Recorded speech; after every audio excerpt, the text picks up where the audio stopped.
नमस्कार, आपके साथ मैं हूं दीपिका शर्मा और आप देख रहे हैं क्राइम तक। मेरे साथ है प्रवेश पांडे। बात होगी पटना के पारस हॉस्पिटल की, जहां पर चंदन मिश्रा का कत्ल कर दिया जाता है।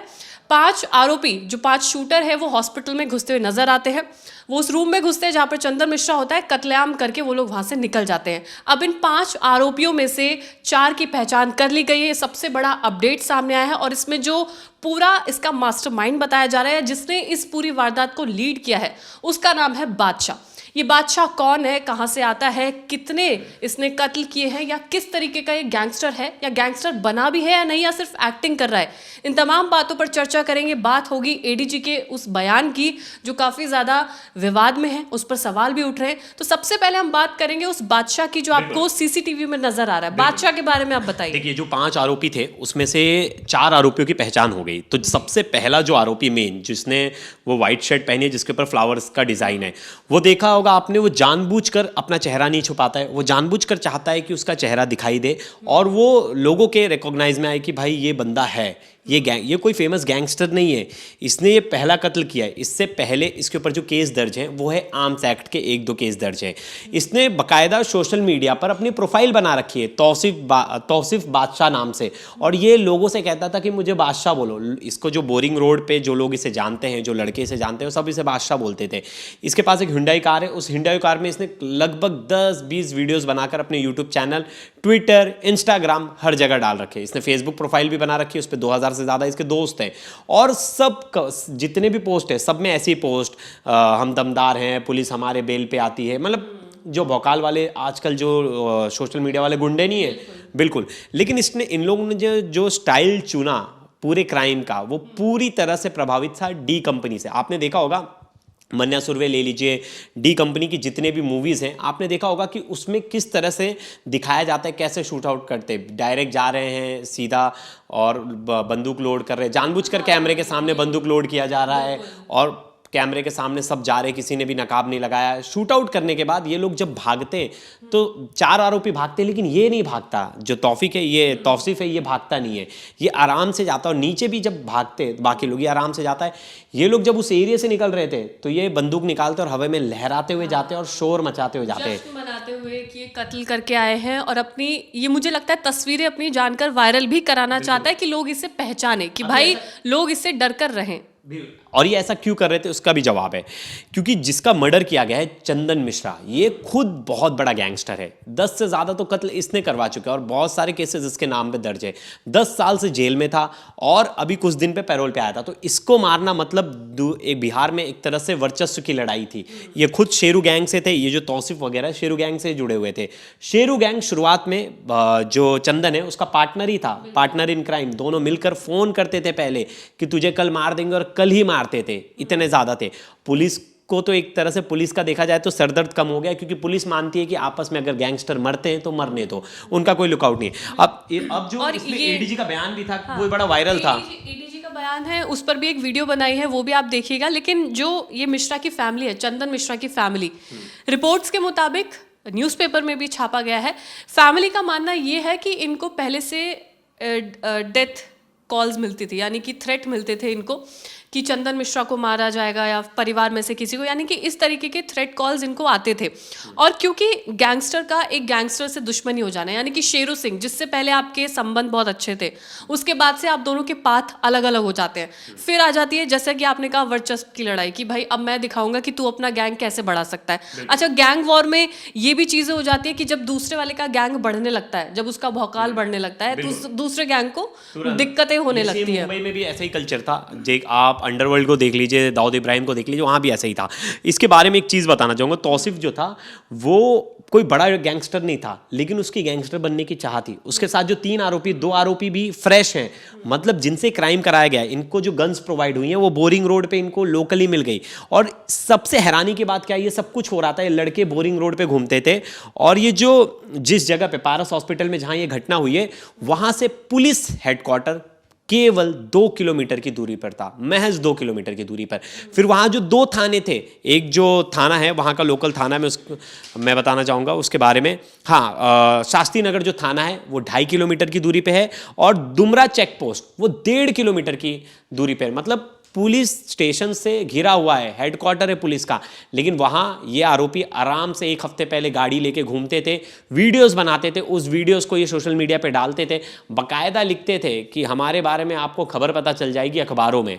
इस तरह के उसके लास्ट पोस्ट थे। ये लोग इन्फ्लुएंस भी तो हो रहे हैं ना, क्योंकि आपने देखा होगा जैसे सिद्धू मूसेवाला का केस हुआ तो उसमें गैंगस्टर्स सोशल मीडिया पर पोस्ट करते हैं और उनके लिए बहुत ही प्राउड मोमेंट होता है कि भाई हमने इस कत्लेआम को अंजाम दिया है। इसी तरह से ये बादशाह है, ये भी इन्फ्लुएंस हुआ है और वो जो चाहता था, यानी कि वो वायरल होना चाहता था, वो अपना नाम सामने रखना चाहता था और वही अब हो भी रहा है। इसकी फैमिली, अगर आपको मैं इसकी फैमिली बैकग्राउंड बताऊं तो इसकी मम्मी जो है वो टीचर है, इसका कोई परिवार का आपराधिक रिकॉर्ड ही नहीं है, मतलब परिवार बहुत अच्छा है। जिसके पापा हैं वो हार्डवेयर का बिजनेस कर रहे हैं, इनके घर में किसी ने भी कोई क्राइम में कदम नहीं रखा है और ये खुद फुलवारी शरीफ का रहने वाला है, पटना के ही। तो माना जाता है कि ये जो लोकल कल्चर, अब जो पटना में कहा जाता है कि बहुत सारे ग्रुप्स हैं, मतलब यंगस्टर्स के, और अपना अपना अलग अलग ग्रुप चला रहे, किसी में 50 बच्चे, किसी में 100 बच्चे, किसी में 200 बच्चे, इस तरह से ग्रुप चला रहे और हर किसी को भौकाल मचाना है, हर किसी को वहाँ रसूखदार बनना है, हर किसी को वहाँ गैंगस्टर ही बनना है और उस चीज़ों को पुलिस लगाम नहीं लगा रही, वहाँ लोकल ग्रुप्स को पुलिस एक तरह से रोक नहीं पा रही। और देखिए पुलिस के लिए भी अब ये काफ़ी ज़्यादा सरदर्द बन चुका है, क्योंकि बिहार में क्राइम आप देखिए हर दिन, हर तीसरे दिन खेम का मर्डर केस, उसको जब सुलझाया गया, उमेश का नाम उसमें सामने आया, कई चीज़ें पता चली, लेकिन अब जब ये वाला केस है पुलिस खुद इसमें परेशान नज़र आ रही है।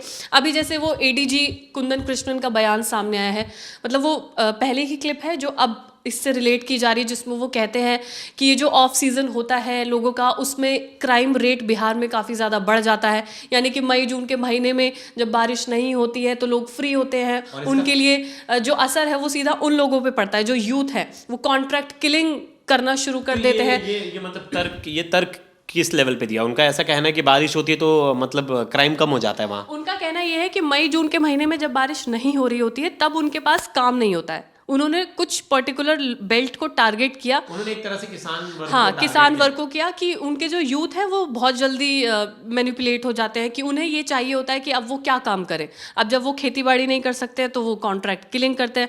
मतलब उन्होंने इस तरीके के लोगों को टारगेट किया कि जिसके बाद से पॉलिटिकल बयान भी काफ़ी ज़्यादा सामने आ रहे हैं और इनके बयान पर भी सवाल उठ रहे हैं। क्राइम रिकॉर्ड्स क्या कहता है? क्राइम रिकॉर्ड्स क्या कहता है? क्या सच में मई जून के महीने में क्राइम ज़्यादा होता है? अब आप यही देख लीजिए कि अब जो ये जुलाई का महीना चल रहा है इसमें कत्ल होता है, जून में भी बिहार में कत्ल होता है, मई में भी कत्ल होता है, तो कहीं ना कहीं कॉन्ट्राडिक्टिव बयान है। आप तो सोचिए, हम पूरे बिहार की बात ही नहीं कर रहे, सोचिए कैपिटल में जहाँ पुलिस हेडक्वार्टर्स है, जहाँ इतनी ज़्यादा मुस्तैदी है, जहाँ विधानसभा है, सब कुछ है, वहाँ इस तरह से अपराधियों का खुलेआम 5-5 लोग, 500 के पास गन है, लेके लोड करते हैं और गोली मारकर निकल जाते हैं। और इसमें बिल्कुल पारस हॉस्पिटल भी कोई छोटा हॉस्पिटल नहीं है, बड़ा हॉस्पिटल है और वहाँ हमेशा मुस्तैद रहती है, वहाँ सिक्योरिटी मुस्तैद रहती है। अच्छा, एक चीज़ जो सवाल के घेरे में है, ये जिस रूम में एडमिट थे 209 में, उस रूम का जो लॉक था वो ख़राब था। अब जो इनके अटेंडेंट थे, अटेंडेंट को भी छर्रा लगाए और अटेंडेंट ने भी एक एफआईआर दर्ज कराई है अपनी तरफ से। लेकिन इतना बड़ा अपराधी है,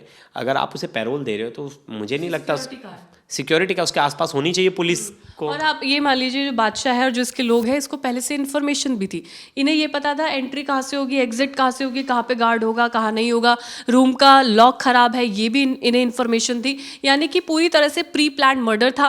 पेरोल पर चंदन मिश्रा 15 दिन के लिए बाहर आएगा, उसकी खबर थी। चंदन मिश्रा हॉस्पिटल जाएगा, वहाँ पर एडमिट होगा, उसकी खबर थी। यानी कि तमाम चीज़ें पता थी। लोग घात लगाए बैठे थे कि कब चंदन मिश्रा उनके हत्थे चढ़ेगा और कब को मार दिया जाएगा। रिवेंज लेने की कोशिश, गैंग वॉर इनके बीच में हुआ है, तो कहीं ना कहीं इन वजह से ये कत्लेआम। और देखिए, ये सवाल लोगों ने खड़ा किया तो बहुत लोग बोल रहे हैं कि दूध का दूल्हा तो नहीं था चंदन मिश्रा, अब उसको वो आपस में गैंगस्टर मरते तो मरने दो, इससे पुलिस का क्या लेना देना? पुलिस का लेना देना नहीं, लेकिन एक लॉ एंड ऑर्डर का जो सिचुएशन है जो प्रदेश में, वो गुंडों के हाथ में नहीं जाना चाहिए, वो पुलिस के ही हाथ में रहना चाहिए। पुलिस ही है और जुडिशरी है, वही उनका फैसला करेगी, ना कि लोग जो एक दूसरे को रोड पर, सड़क पर गोली मारते फिरेंगे और गैंग वॉर वाला सिचुएशन क्रिएट करेगा। ये तो वही सेम सिचुएशन आ गया 90 का दशक, जब एकदम डी कंपनी वगैरह एक्टिव थी मुंबई में, उसी तरह का सिचुएशन यहाँ देखने मिल रहा है। और मुझे याद है यूपी में भी जिस तरह से गैंगस्टर्स का वर्चस्व बढ़ता जा रहा था, वो सेम जो मूवीज़ बनती थी वो मूवीज़ हमारे सामने रियल स्क्रीन पर दिखाई दे रही हैं और उसको बिहार पुलिस रोकने में बिल्कुल नाकाम है। और हम तो इसी बात से कंक्लूड करेंगे कि बिहार में कानून व्यवस्था एकदम अपने चरम पर है। बिंदास वहाँ अपराधी आता है, खुले में हमला करता है, गोली मारता है, किसी को भी इजीली गन्स अवेलेबल है, गन्स पे कोई रोक टोक नहीं है, आर्म्स पे कोई रोक टोक नहीं है ना, वहाँ जो छोटे मोटे गैंग्स हैं उन्हें डिस्ट्रॉय किया जा रहा है। तो पुलिस की तो पूरी तरह से नाकामी है ये। बिल्कुल, देखिए पटना के पारस हॉस्पिटल में इतनी बड़ी वारदात को अंजाम दिया जाता है बिना मुंह छुपाए।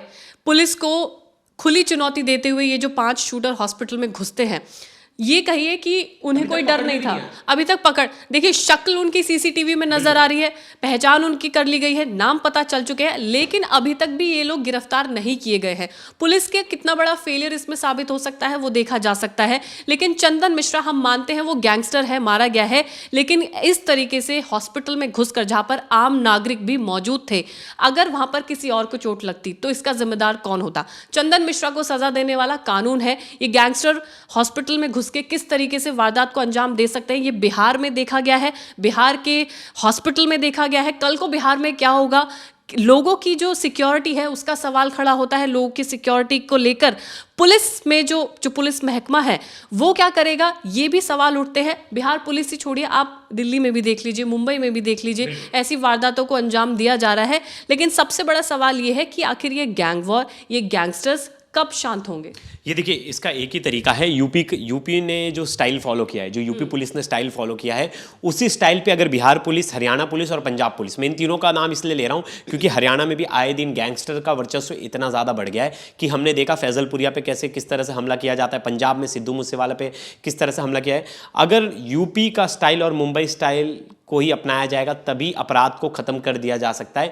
अगर ऑर्गेनाइज क्राइम को नहीं रोका गया तो आने वाले समय में और ज़्यादा स्थिति खराब होगी, आउट ऑफ कंट्रोल चीज़ें होंगी और बिहार पुलिस बस हाथ पे हाथ धरी बैठी रहेगी और यहाँ अपराधी अपना अपराध करते रहेंगे बड़ी खुली तौर पे। तो इस पर आपकी दोस्तों क्या राय है, ज़रूर कमेंट कीजिएगा। अगली वीडियो हम फिर लेके आएंगे इसी केस पर, हर अपडेट, कौन गिरफ्तार हुआ, अभी तक कोई गिरफ्तार हुआ या नहीं भी हुआ, पुलिस वहाँ तक पहुँच पा रही है नहीं पहुँच पा रही, पूरी डिटेल इन्वेस्टिगेशन हम अगली वीडियो में आप तक लेके आएंगे। धन्यवाद।